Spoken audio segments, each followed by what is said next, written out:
The relation R defined the set of the R polygon. देखो बेटी मुस्कान, इसमें ए बराबर, ए में क्या है, आर पॉलीगॉन, आर पॉलीगॉन्स, इसमें सारे चीज हैं। पॉलीगॉन्स का मतलब क्या होता है, बहुभुज। बहुभुज का मतलब चाहे ट्रायंगल्स हो, चाहे चतुर्भुज हो, चाहे पंचभुज हो, चाहे षष्ठभुज हो, जो भी हो सब इस सेट में भरे हुए हैं। अब यहीं से एक रिलेशन स्टैब्लिश होगा। वो रिलेशन क्या है, आर। वो रिलेशन आर है आपका, आर है P1 P2 have the same number of side. ये देखिए इसमें क्या लिखा हुआ है, P1 comma P2 have same number of side. क्या दिया हुआ है, सेम नंबर ऑफ साइड्स। बात समझ रहे हैं ना, same number of sides is an equivalence relation. और what is the set of all elements in related to right angle triangle is T with side 3 4 5। चलिए ठीक है, 3 4 5 जो इन्होंने ट्रायंगल की साइड दे रखा है, ये आपको थोड़ा सा ये कंफ्यूज कर रहे हैं। फिलहाल मैं बता रहा हूँ, इन्होंने ये कहा है कि आप प्रूव करिए कि ये इक्विवेलेंस रिलेशन है। मालूम है आपको, मैं चलूँगा किसके लिए, फॉर रिफ्लेक्सिव के लिए चलूँगा। सारे क्वेश्चंस में लगभग यही करना है। फॉर रिफ्लेक्सिव के लिए अगर मैं लिख लूँ P1 कामा P1 है ना बेटा, बिलोंग्स टू R, तो देखिए P1 में अगर 3 साइड है तो उसी P1 में फिर से 3 साइड होंगे कि नहीं होंगे। तो लिखेंगे यहाँ P1 and P1 has same sides है ना ऑफ इटसेल्फ अपने से रखेगा कि नहीं, इसलिए क्या हो गया बेटा, रिफ्लेक्सिव हो गया। फॉर सिमेट्रिक पे चलते हैं, वही काम सब में करना है, कहीं से कोई बट नहीं है। फॉर सिमेट्रिक पे चलते हैं, सिमेट्रिक में क्या हो जाएगा, P1 P2 belongs to R।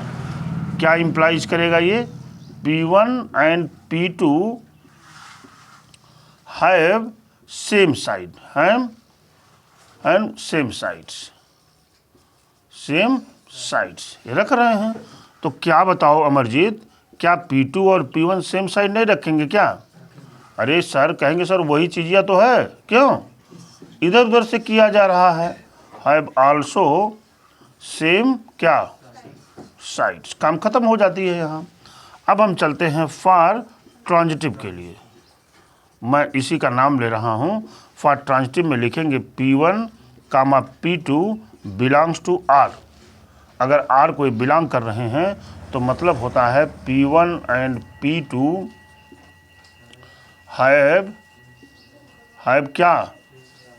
Have same sides. तो यहाँ से क्या मिलेगा, P2 P3 belongs to R, यहाँ एंड लगा दीजिए।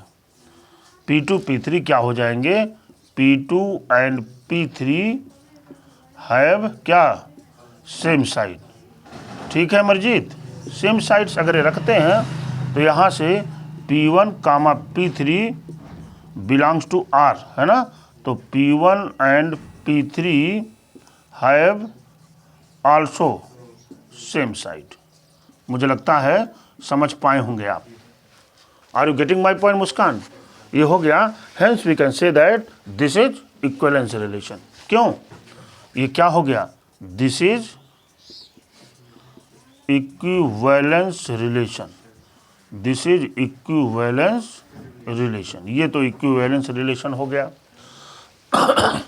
अब इन्होंने कहा है कि what is the set of all element related to triangle. आप लिखेंगे जो ये कह रहे हैं कि, तो आप लिखेंगे if the set of all triangles is a. अगर ए हो तो ए एक ऐसा सेट है जिसमें ऑल ट्रायंगल्स भरा हुआ है, ऑल ट्रायंगल्स ऑफ कौन सा, राइट एंगल ट्रायंगल। ये देखिए इन्होंने थोड़ा सा आपको राइट एंगल ट्रायंगल्स ये भरा हुआ है। बात हमको आपको समझ में आई होगी, समझ रहे हैं ना। ये देखिए हमने क्वेश्चन नंबर 13 को सॉल्व कर दिया, कितना आसान है ये। अभी देखिए जो हम चलेंगे तो अगला भी कुछ इसी तरह से हो जाएगा तुरंत। अभी अमरजीत आसान है बेटा, अभी सब एकदम हलवा बन जाएगा।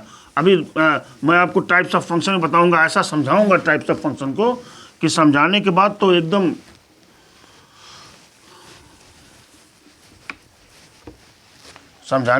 एकदम ये आपको हलवा हो जाएगा ये। ठीक है बेटा, क्वेश्चन नंबर किसकी बात कर रहे हैं आप? 14 की बात कर रहे हैं। क्वेश्चन नंबर 14 की बात कर रहे हैं ना? ठीक है। Let L be the set of all lines in X Y plane. क्या है? एल इज द क्या है? ऑल लाइन्स इन कहाँ पर? X Y plane. X Y plane पर जितनी लाइनें खींची गई हैं उन सब लाइनों का एक सेट दे रखे हैं ये। ठीक है, बड़ी अच्छी बात। आज the relation is L defined is A R. देखिए इन्होंने एक रिलेशन यहाँ इस्टेब्लिश किया है, R is equal to L1 है ना, L1 कामा क्या L2 बिलोंग्स टू आर। एक रिलेशन इन्होंने इस्टेब्लिश किया कि L1 L2 दो ऐसी लाइनें हैं जो रिलेशन को बिलोंग कर रही हैं, और इसमें क्या है? L1 is parallel to L2। क्या है? L1 is parallel to L2। बात समझ रहे हैं अमरजीत? L1 L2 के पैरेलल है। ठीक है, तो आप कह रहे हैं so that R is equivalence relation. कोई बात नहीं भाई, हम फिर प्रूव कर देंगे। क्या करना है? लिखेंगे फॉर रिफ्लेक्सिव के लिए हम जानते हैं कि दो उसी से लेते हैं। क्यों जी? It belongs to R. अगर ये करेगा तो आप लिखेंगे कि L1 is parallel to itself. अपने से पैरेलल होगा कि नहीं बेटी? ये होगा ही। अच्छा, इसलिए क्या है? ये रिफ्लेक्सिव हो गया। फॉर किसकी बात कर रहे हैं हम? सिमेट्रिक की बात कर रहे हैं। फॉर सिमेट्रिक की बात कर रहे हैं। फॉर सिमेट्री में लिखेंगे L1 comma L2 belongs to are. तो क्या मतलब होता है ये? L1 is parallel to L2। मतलब हुआ कि नहीं? अगर L1 L2 के पैरेलल है तो क्या हो जाएगा अमरजीत? हाँ, L2 is parallel to L1 हो ही जाएगा। इसलिए क्या मिल गया? ये सिमेट्रिक मिल गया। तीसरी बात करते हैं, फॉर किसकी? फॉर ट्रांजिटिव की बात करते हैं मुस्कान सिंह। ये हो जाएगा L1 comma L2 belongs to are. मतलब क्या है? L1 is parallel to L2। Durga, अगला क्या है? L2 comma L3 belongs to are हो तो इसका क्या मतलब है? L2 is parallel to L3। अब बताओ, तो L1 और L3 तो पैरेलल हो ही जाएगा। तो देन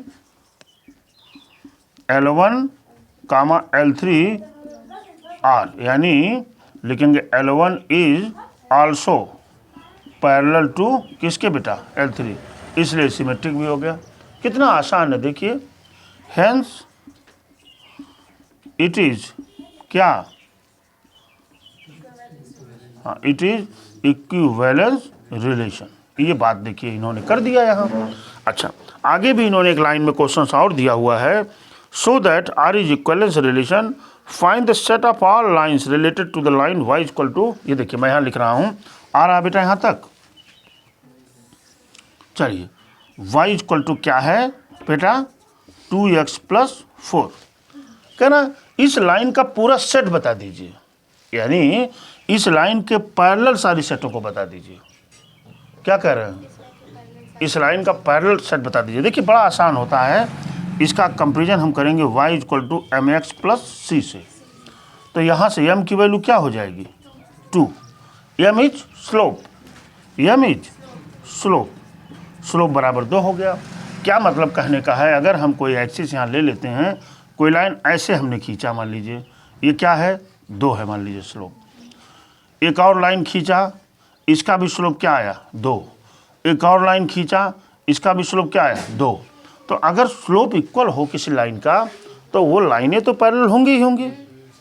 बोले भाई होंगी ना? ये तो मैंने 11th में ही आपको बताया था कि स्लोप ही अगर हो m1 इक्वल टू m2 हो जाए तो दो लाइनें क्या होती थी? पैरेलल होती थी। मैंने कॉनिक सेक्शन में आपको पूरा बताया था 11th में, बताते नहीं। और m1 into m2 equal to -1 होता था, तो दोनों लाइनें एक दूसरे पर क्या होती थी, परपेंडिकुलर होती थी, बताया था आपको, याद आना चाहिए। तो यहाँ से इस लाइन का सेट क्या हो जाएगा, a बराबर y equal to 2x plus C. क्या मतलब है, c की वैल्यू को आप बदलते हुए चले जाइए, लेकिन c को आप जितना भी बदलेंगे, लेकिन 2 क्या रहेगा, यहाँ 2 को सेम ही रखना है, क्योंकि अगर 2 बदल जाएगा, स्लोप लाइन की बदल जाएगी, तो वह लाइन पैरेलल ही नहीं होगा। बात हमारी समझ पा रहे हैं ना, are you getting my point. y equal to 2x plus C, ये इसका सेट हो जाएगा बेटा। ये कौन सी लाइन होगी, ऐसी लाइन होगी जो इस रिलेशन को होल्ड करेगा।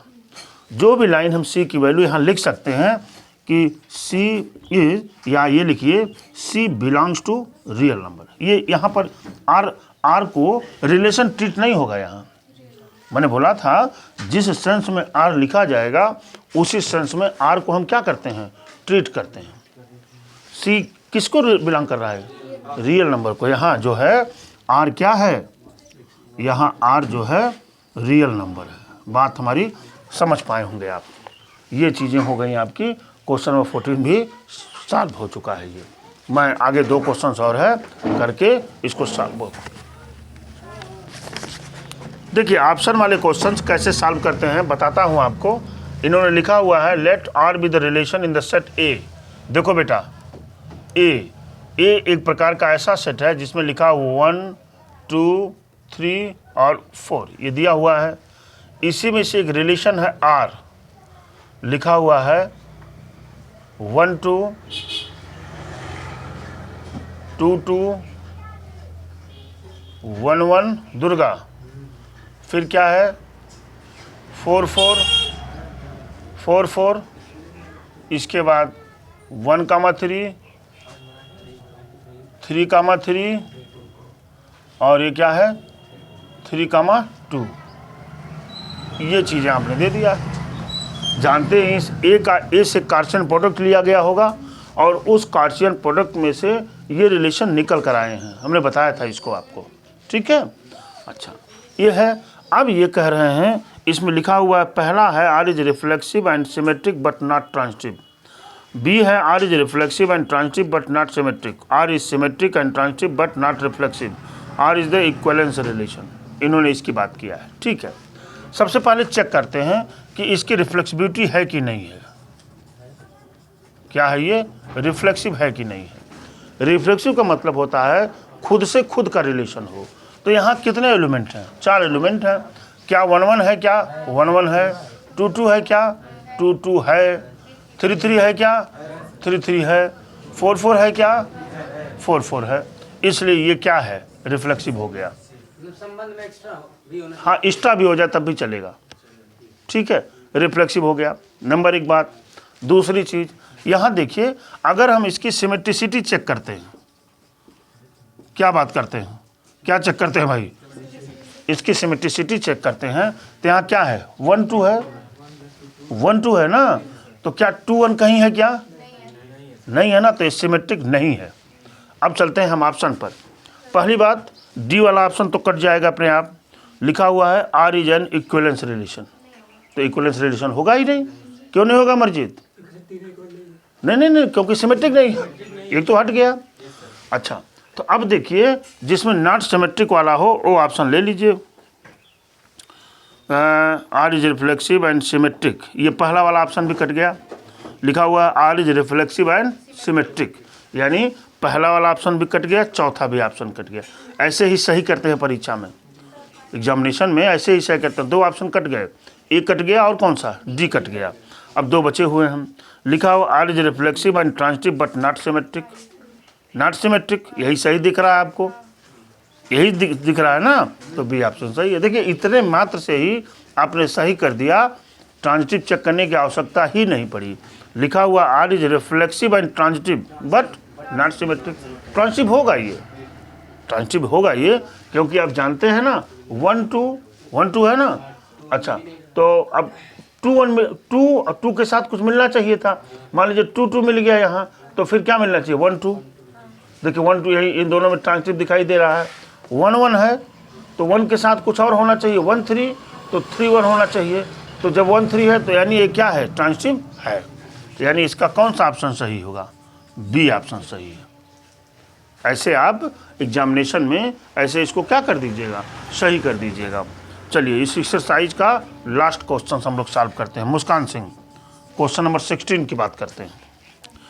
लिखा हुआ let R be the relation in the set natural number. ये क्या है अमन, ए इक्वल टू ये नेचुरल नंबर का सेट है। नेचुरल नंबर माने जानते ही हैं कि जिन नंबर्स को हम क्या पाते हैं, गिन पाते हैं, काउंटिंग कर पाते हैं, वो नेचुरल नंबर होता है। 1 2 3 4 माइनस वाली क्वांटिटी नहीं होती, 0 भी नहीं होता नेचुरल नंबर में। हमने ये एक सेट है, ठीक है, दे दिया इन्होंने। और इसी नेचुरल नंबर से इन्होंने एक रिलेशन तैयार किया है, वो रिलेशन आर है। ध्यान दीजिएगा मेरी बात। ए बी क्या दिया है दुर्गा, ए कामा बी, सच दैट ए बराबर बी माइनस 2 दिया हुआ है ना। फिर यहाँ दिया है B is greater than 6, B is greater than 6, ठीक है। तो इन्होंने कहा पहला ऑप्शन दिया है, पहला ऑप्शन भी लिख देता हूँ, आसानी पड़ेगी। 2 4 बिलोंग्स टू आर पहला दिया है। बी दिया है 3 8 बिलोंग्स टू आर, ये भी दे रखे हैं। सी है 6 8 बिलोंग्स टू आर, और डी दिया है यहाँ इन्होंने 8 7 इज बिलोंग्स टू आर। इन्होंने ये तो दे रखा है। कह रहा है कि इस रिलेशन के थ्रू ये बताइए कि ये क्या, कौन सा इसमें ऑप्शन सही है, ठीक है ना। देखिए मैं बताता हूँ आपको कौन सा ऑप्शन सही है, ध्यान देना भाई। अमरजीत देखिए किसकी बात हम कर रहे हैं यहाँ, कौन सा रिलेशन है बेटा, R equal to A B है ना, such that A equal to क्या दिया हुआ है, बी माइनस 2 और B is greater than 6। B की वैल्यू कितनी है, ग्रेटर देन 6। कहाँ से शुरू हो रहा है बी, 6 से अधिक, तो 6.1 से नहीं, 6.2 से नहीं, क्यों नहीं, क्योंकि नेचुरल नंबर का सेट है बेटा। ये तो 6 1 जो है 1 2 3 4 5 ही से शुरू होगा। तो बी की वैल्यू कितनी ले सकते हैं हम, 7 ले सकते हैं। मान लीजिए हमने बी इक्वल टू 7 पुट किया।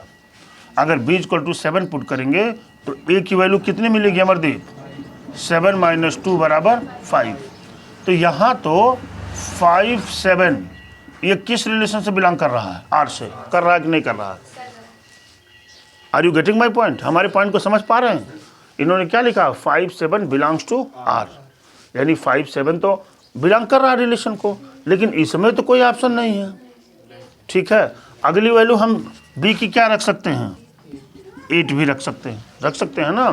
तो जब आपने 8 रखा, ए इक्वल टू कितना मिलेगा, 8 माइनस 2 बराबर क्या, 6, यानी रिलेशन में क्या आ जाएगा, 6 8 बिलोंग्स टू आर, यानी ये सी वाला ऑप्शन सही हो जाएगा आपका। कितना आसान है देखिए। तो कुल मिला जुला कर अब मैं एक बार इसका रिव्यू देता हूँ छोटे छोटे टुकड़ों में। इस चैप्टर्स में कुछ है नहीं विशेष करके, बस इसमें इतना ही है कि जो है रिलेशन 3 टाइप्स के होते हैं। पहला रिफ्लेक्सिव, सिमेट्रिक एंड ट्रांजिटिव, ठीक है। रिफ्लेक्सिव में अपने से अपने का रिलेशन होना चाहिए। सिमेट्रिक में है अगर ए बी है तो बी ए होना चाहिए। ट्रांजिटिव में आपको याद हो चुका है सारी चीज़ें, इतनी बार मैं बोल चुका हूँ। ट्रांजिटिव में है अगर ए बी है, बी सी है तो ए सी होना चाहिए, ठीक है। वहीं दूसरी चीज़ मैंने बताया था कि अगर ए बी है और बी सी ना हो तब भी वो ट्रांजिटिव होगा, बहुत सारे लोग चाहे जो कुछ भी आपको कहें, लेकिन जो मैं आपको बता रहा हूँ ट्रांजिटिविटी की कंडीशन यही है जो मैं कह रहा हूँ। आपके एग्जामिनेशन में अगर ट्रांजिटिव टाइप कोई क्वेश्चन आता है तो आप ऐसे ही उसका कॉन्सेप्ट क्लियर करेंगे जैसे मैं बता रहा हूँ आपको। बाकी कोई और बताएगा तो उस चीज़ को आप न मानें, ठीक है। इसके बाद अगर ये कहता है कि आप प्रूव दैट कि दिस इज इक्विवेलेंस रिलेशन, तो आप जान जाइए कि हमको वही तीनों क्या करना है, दिखाना, प्रूव करना है। रिफ्लेक्सिव, सिमेट्रिक और ट्रांजिटिव हम दिखा देंगे, हमारा प्रूफ हो जाएगा। और वास्तव में अगर देखा जाए तो जब किसी क्वेश्चन में ये दे देता है कि prove that this is equivalence relation, आप यह प्रूव करिए कि इक्विवेलेंस रिलेशन है, तो हमको सिर्फ राइटिंग करनी है, बस सिर्फ लिखना है, क्योंकि सारी कंडीशन हमको पता है, उन कंडीशन को उसी हिसाब से हम होल्ड करा देते हैं। भाई करना तो यही हमको ना, पहले से गिवन है कि ये तो इक्विवेलेंस रिलेशन है, तो हम वही कर देते हैं, बाकी कुछ नहीं करते। हमारी बात समझ पा रहे हैं ना? पूरा चैप्टर